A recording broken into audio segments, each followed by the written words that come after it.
Kind of my role here. Yeah. I'm a senior director on the Florida Gators creative team. Um, I kind of serve as a plug and play member of the team. First and foremost, in a senior director role, you want to balance how much you're doing versus how much you're making sure everyone around you can do what they need to do.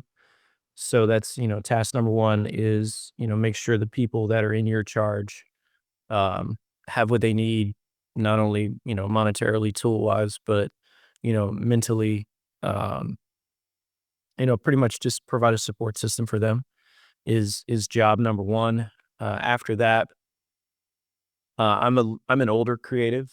I'm in my 40s, so I've been around and I've done a bunch of different jobs. So I'm multidisciplinary. I can slide into video, photo, animation design, and then within those four areas, I've had a lot of subsects of those areas. So I leverage that to be of use however I can. Is that you want to use a Swiss Army knife type deal. I just, I'm a versatile creative here. So each day looks different from the next day. It might be, you know, Sunday, Monday, I'm working on our cinematic recap. Tuesday could be anything from recruiting projects to, hey, we need some apparel designed to, this morning I'm looking into an internal 3D printing project with equipment. So it's all over the place. And I think that's a good thing that, just help out however you can. Um, so yeah, I mean, it's an incredible opportunity here in Florida that, it's just every day. It's just, let's go, you Yeah, know? absolutely. And just if you can, we'll obviously hit on all those things in a little bit, but can you take it back from the beginning where you started? Yeah. How like Yeah. And that kind of like, there's a little bit of context behind. I got a very late start in college sports full time. I didn't start at a Division I university or any full time job in college athletics till I was 36. Um, I've always created my entire life. Always created as a kid. Was always our family was into sports. So me and my siblings, our parents, we were lucky. They supported us through everything. They put us in whatever we wanted. They had one rule: you can never quit whatever you start. That was their one rule. I wanted to quit once, and my mom was like, "No, like that's family rule. You can't." So they were very supportive, and we were lucky. We were successful, so we enjoyed athletics. And then when I got into college, I enrolled and studied fine arts. So I went through a Bachelor of Fine Arts program, and I focused on video and animation. And I always loved athletics. I was like, man, if I could ever marry these two things together. I say one of the main reason I got such a delayed start was when I was about 19 or 20. I got diagnosed with a degenerative eye disease. So I was losing my sight slowly, and it was incredibly painful. So I couldn't really commit to, a lot of projects or go and get that job. All I could really do was kind of sit back and study and work and just kind of practice. I just did like infinite practice reps essentially because that's what I could control. yeah, Then it got to 2007. It was really, I couldn't, I was losing a lot of functions. I was failed a driver's license test, the vision test. I'm like, oh my God, am I about to like have to have, somebody like, am I about to just be helpless? So I finally got on the transplant list in 2007. June, had my first surgery done on my right eye, got a new cornea.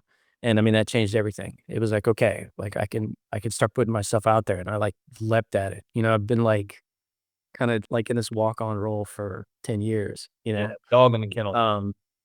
What's that? Dog in the kennel. Yeah. Yeah, really, man. And then in 2011, I got my other surgery done and I was like, okay, like coach put me in the game, Yep. and then I started kind of getting out there and that's when I started, really putting myself out there on the freelance market. There weren't a lot of jobs, the content structure for creatives was very different in college sports in 2011, especially at the G5 level, which was where I lived. We had a G5 university in town. It was more, we're going to farm out to agencies. If you want to get your message out there, you go through a broadcast network and it's on linear TV. Social media wasn't anything like it is now in 2011. But I kind of made a decision that, um, I want to work in college sports. I don't know what it is. But like I want to work for my team, which is where I graduated from, Louisiana. Like I want to work there. So I didn't know how long it would take, but I was like, well, I got to start.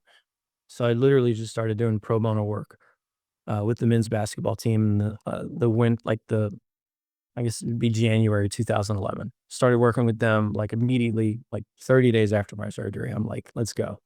Um, Shot one game pro bono for something, and then that turned into, hey, can we get an updated pregame intro? And I'm like, yes. Then I kind of conned my way onto the team plane for the NCAA tournament that year, and got to make their recap. And then from there, it was just kind of a snowball where I got that team again, then I got another team, then I got another team, and in like 2 years or 3 years, I had kind of walled all the agencies off from that athletic department. Um, and then I got offered a full-time job in 2018, took that and, helped them really built up their creative department, as they got into the social age, and then was lucky in 2022, got this opportunity to come to Florida and, do that job here. And, I took it, and every day it's unreal, So, I mean, you look at a lot of creatives now as they're a student somewhere, and then they take the next path to being a full timer. Whereas, I was a student in college and just had to wait. Um, you know, I couldn't control it, but I had to wait 4 or 5 years to where I could physically, do it for health reasons. So it's kind of an odd track where it's, a guy in his 40s, and it's like, how do you only have like 8 years full time experience? I just had to wait. How if you wanna dive into it, how were you able like, your mindset of growing the G5? Because like you said, in 2011, there's not a whole lot to kinda base off of, and Yeah. creative from then has just exploded, and so many different universities and teams have put their own spin on it. Yeah. I mean, one of the things that was important to me, and it's always been important to me, is I've never focused on what I had. Like it never entered my mind what's available. I only focus on what I want. Okay. And I've been that way since I was a kid. Like I remember I would get instructions for an assignment in the fourth grade, and it's like, this should take you 15 minutes. But I'm like, yeah, that's not what I want to do. Like, I want to do this thing that's going to take 3 days. And I could never let go of what I wanted. So that's the approach we had to take at the G5 level. Cause when I came in, I mean, they had nothing. Like, that's what I was saying. Like, I had walled off the agencies. Like, I was their guy, So I had their operation. It just wasn't their operation, if that makes sense. So when we decided to make that conversion, um, it was a good thing and a bad thing in that it was turnkey. It was just a very long conversion process to getting them self-sufficient to where they are now. And I think after I left, I think they built up. They went from 2 full-time creatives to 7, which is a beautiful thing in the G5. And it wasn't like, Doug did this. The only reason that I could help with that is they believed in it.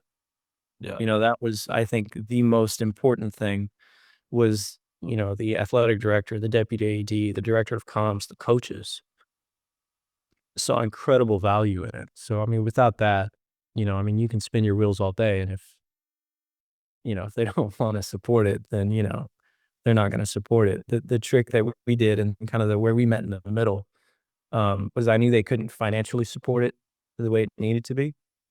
So it was really just going to be a manpower and systems thing. Um, so I mean, the first year was really tough when you're building the plane in the air.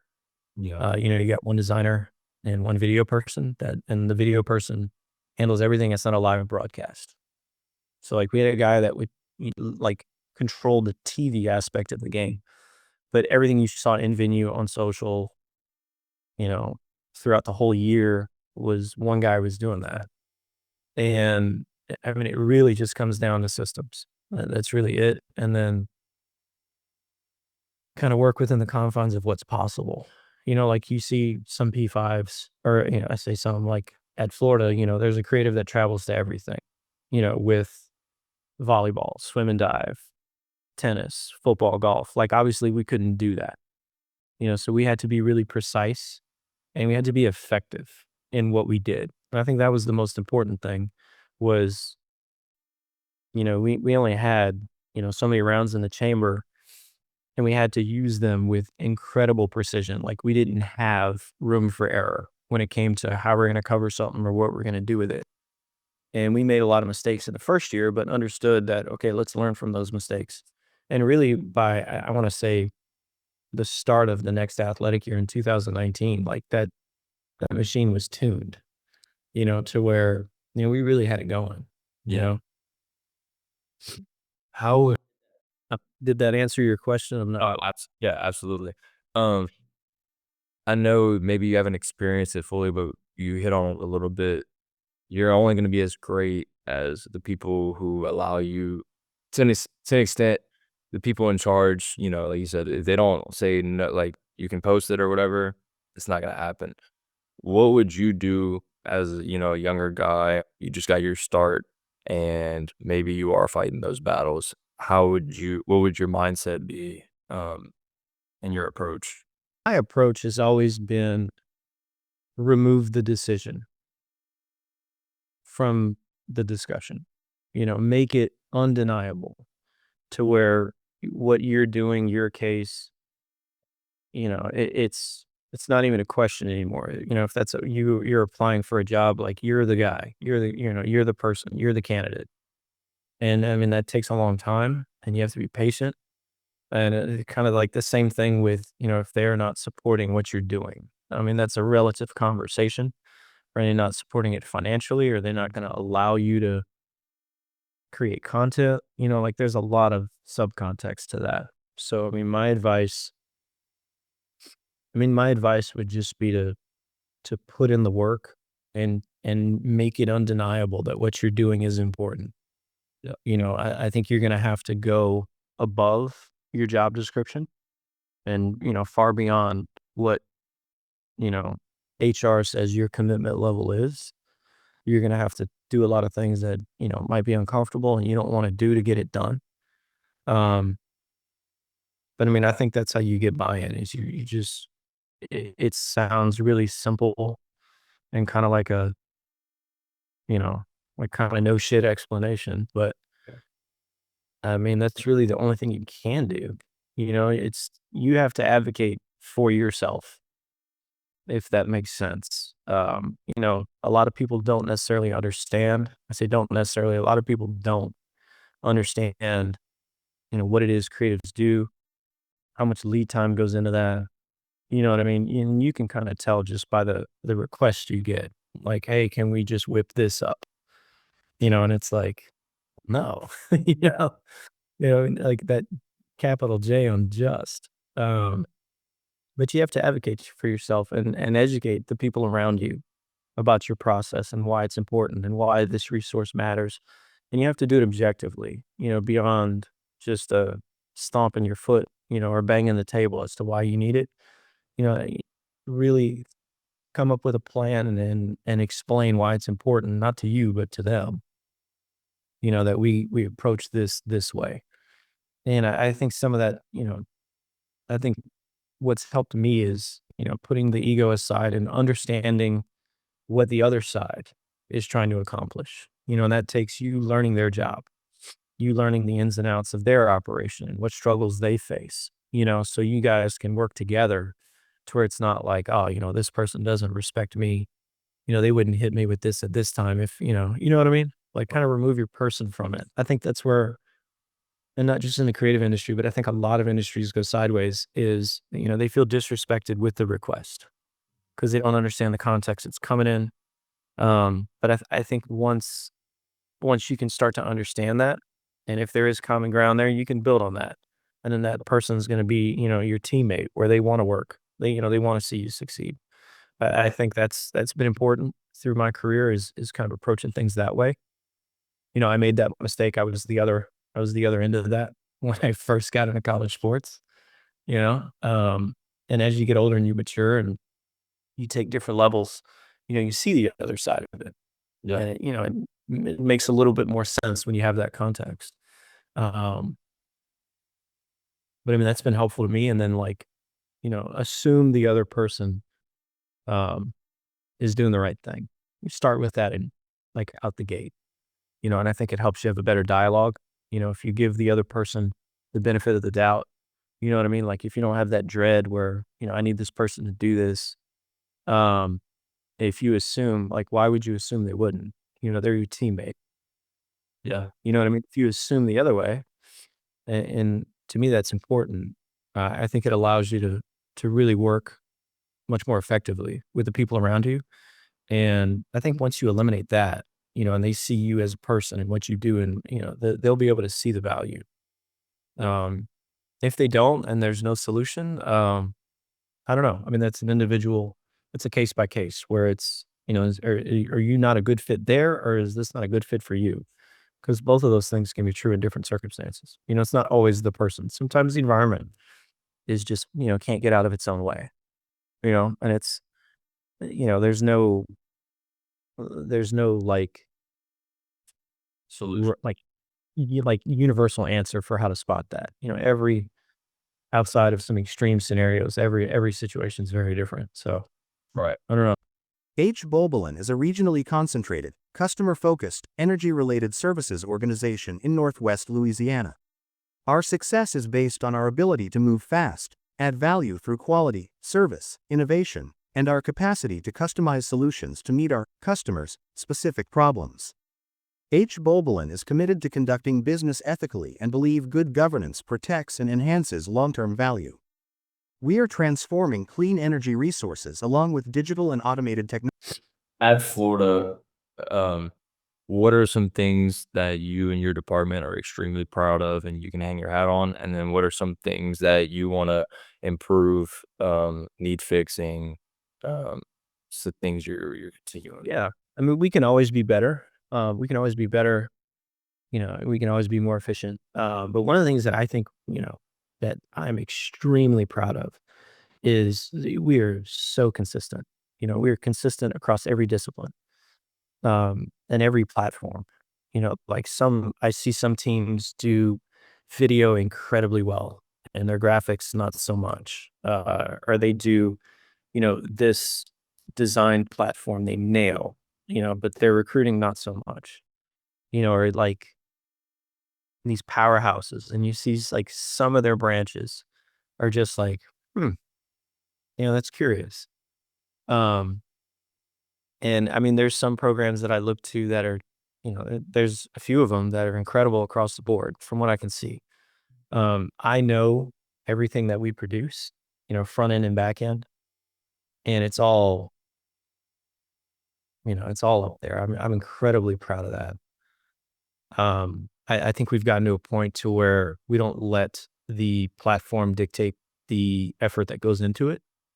Whereas, you have some teams that go really hard on their high profile projects, be that their game recap or their long form or, their game win poster. Like I like the amount of effort we put in on content nobody sees, and one of the things that I'm extremely proud of is, I think our official visit experience is second to none.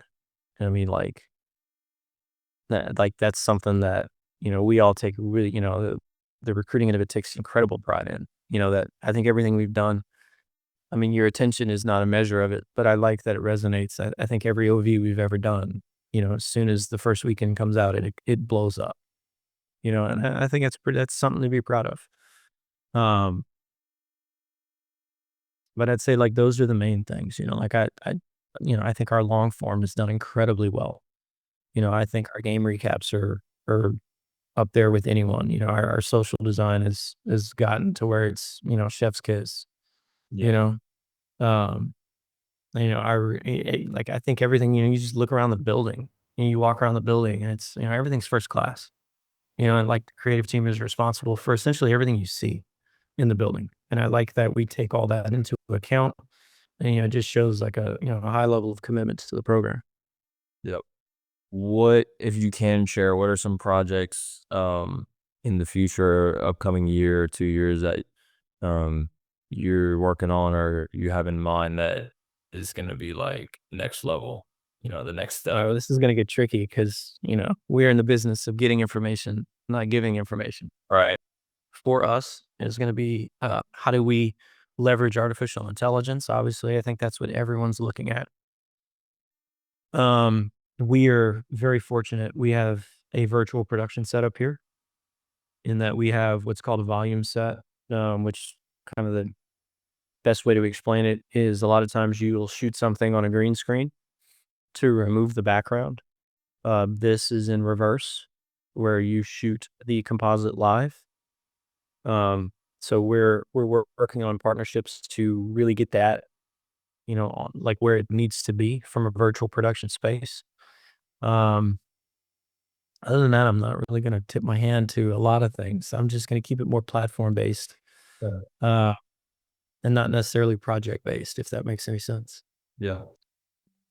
Diving in on, like you said, 2011 Mhm. to now, and then like you kind of just hit on it with AI and other things like that. Can you, you know, what 101 for dummies?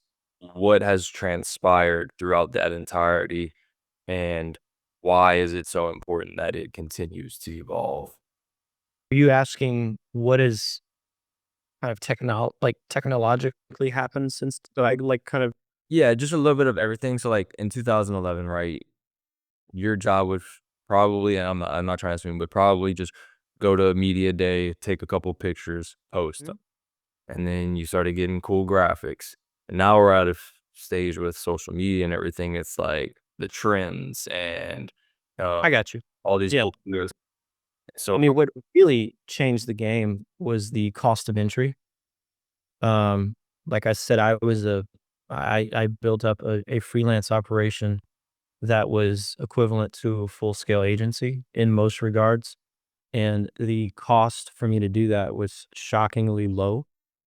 And when I say shockingly low, less than $50,000 that I was able to, that was the total investment. And that's everything. And I didn't do that at once. I did that over the span of 5, 6 years. Um, the barrier for entry is next to nothing now. Like there's really not a lot of excuses. Everybody has a cell phone. What you can the tools that are available and the education resources that are available are this is something we've never had as a creative industry. So that allows people to get an earlier and earlier start. Um, yeah, I think it's removed the barrier for a degree requirement.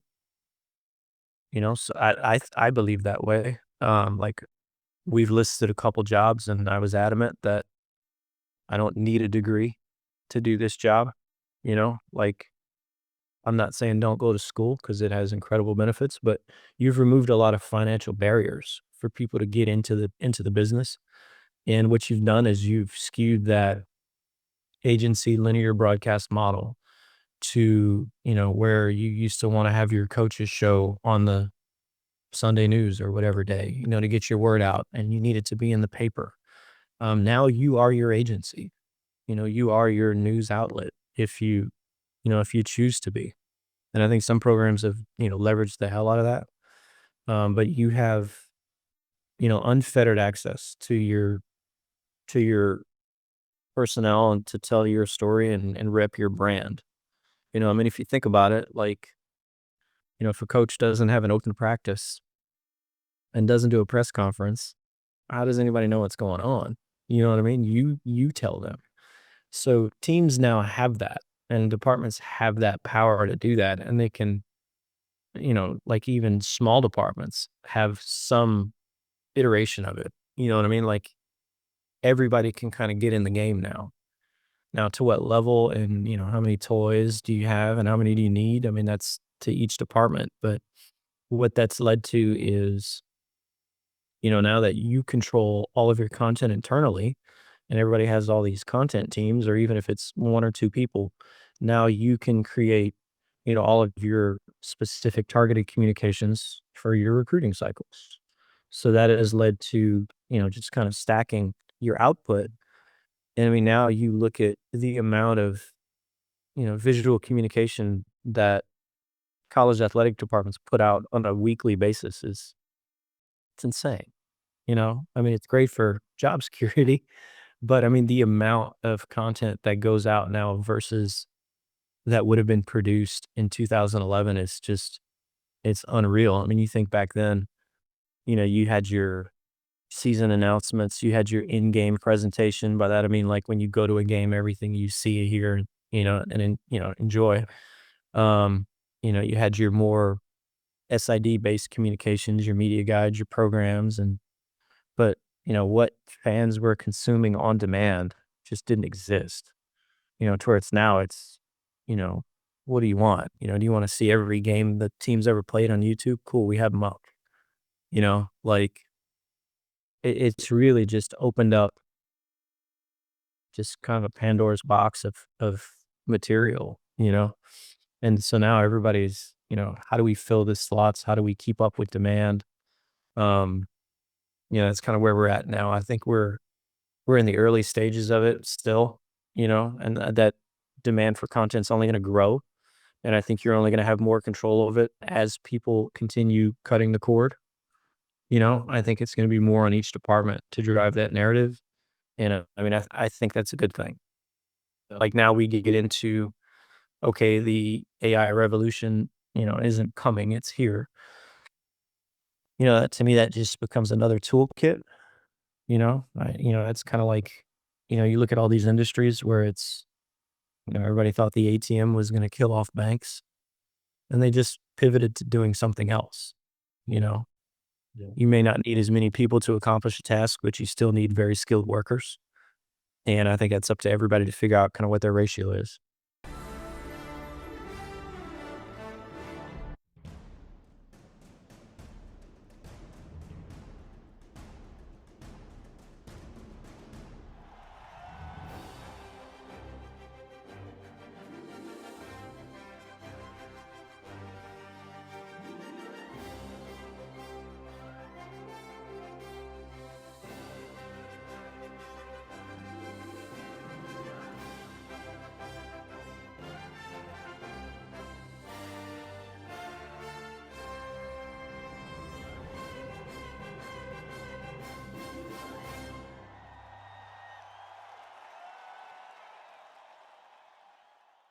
Yeah.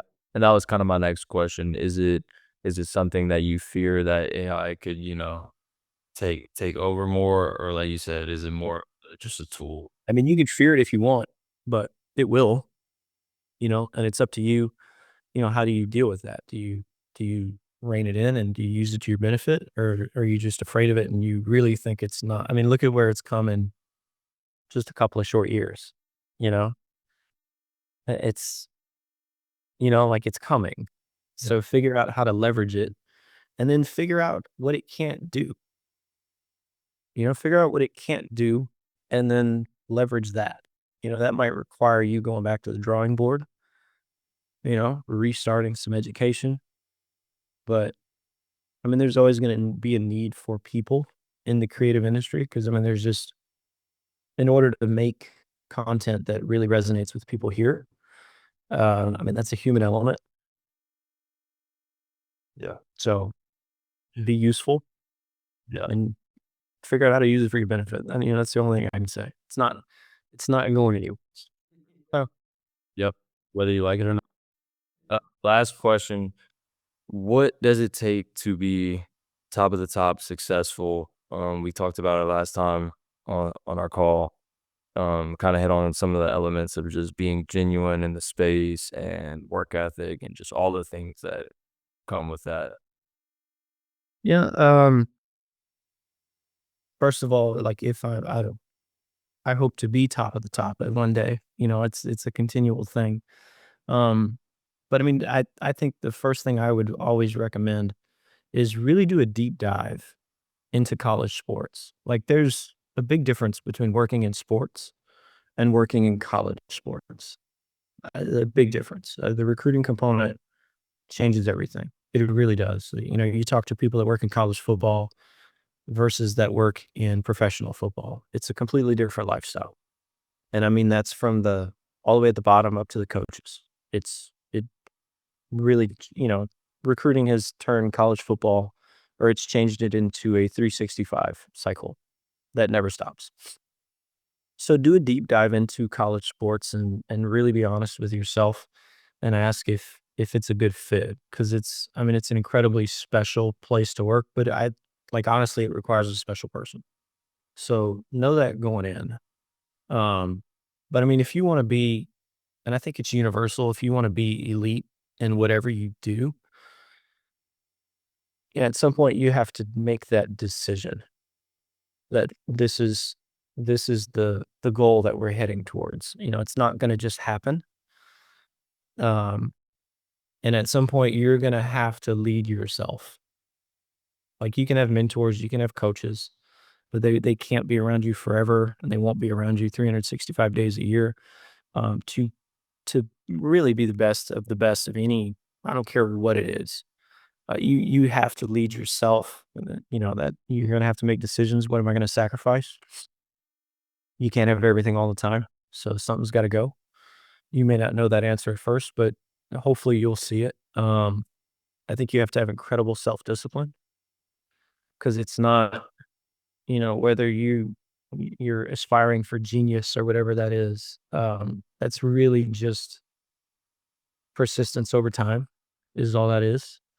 It's going to require incredible patience. That's one of the weird things I think about college sports, is the concept of time is so distorted. Normally, if you want to, outside of sports, apply for, a senior level creative director position, they're not looking at resumes with less than 8 years on them. Like that, like, need not apply, outside of sports. Those are, whereas you see, people with a year or two are already kind of slipping into those roles in the college ranks. And that's supply and demand. I'm not saying that some of those people don't deserve that, or they're not, you know, the next elite creatives, but it's unique to college sports, I guess I'll say. Um, but you have to understand that, you got to put in the time if you want to be top level. I don't care what it is. You have to put in the time, and you have to make time to put in the time. You're not going to have time to, hey, whenever it slows down, I'm going to really work on this. It has to be part of your process. Um, and what I mean is, like, you schedule time to get better. Is that taken on, like, identify what you suck at the most and dedicate time to rectifying that situation. It's not, that's what I'm saying. It's not when we slow down. It's Thursdays at 2 o'clock, from 2 to 2:30 every Thursday. So I don't suck at that. I'm doing that. But that requires you to be honest with yourself, where your deficiencies are, where you're really good. Um, and just create a routine. Like, I can't preach routines enough, especially in the creative industry. To me, routines are everything. And it took me a long time to figure that out. But build education and training into your routine. And I mean, that's universal. That's not creative. That's not unique to me or us as creatives. That's every job ever can benefit from that. Yeah. And then from there, it's you have to be honest with yourself and have the self-discipline to carry that out. It's one thing to have a plan on paper all day, but if you don't have the self-discipline to carry it out, I don't know what's gonna light the fire under you to do it. What I mean? I guess that's the overall general statement, is no one's gonna do it for you. No. You figure out what you want, and then figure out what you need to do to get what you want. I mean, that could be as simple as, I wanna sleep 8 hours a night. Okay, then organize everything around that. Right. You know? Come up with a plan, stick to the plan. I'm a big plan guy. Like, I don't know if people understand how productive they are the day before they go on vacation. Mhm. It's the most productive day of everyone's life, Yep. because they make a to-do list. Because they don't want that vacation to get kinda nixed. So that's like, what did you know that day that you didn't know the day before? And then imagine if you did that every day of your life. It's not, I know some people are adverse to it, but it's really there for your benefit. So Like you said, it's self-discipline. Yeah, it's self-discipline, and I mean, that's know that I guess the other thing is know that that's an acquired skill, just like anything else. Self-discipline is an acquired skill. And then really look at your relationship with failure. I think failure is, if you can appreciate what it is and not get in your feelings every time you mess up, you know, then I think that's really the path. It's an opportunity every time you mess something up to learn. And, the goal has to be we can make mistakes. We just can't make the same mistakes, you know? But if you're learning and you're really evaluating yourself and everything that you do, then failure is just another teacher in the arsenal. So yeah. Oh yes, that's I don't really know how to sum it up. Um, but I mean that's some of the things, and I've had a different path. And one of the things I want for everybody that I work with is that they don't have to make the mistakes that I made, you know? So I'm kind of cognizant of a lot of them. And that's why, you know, like with our students or, anybody that I bump into, it's like, I want to talk with them. What's their process? What are they going through? How could I be of help? But I mean, that's some of the things that I've identified that have delayed me from kind of getting to where I want to be as a professional.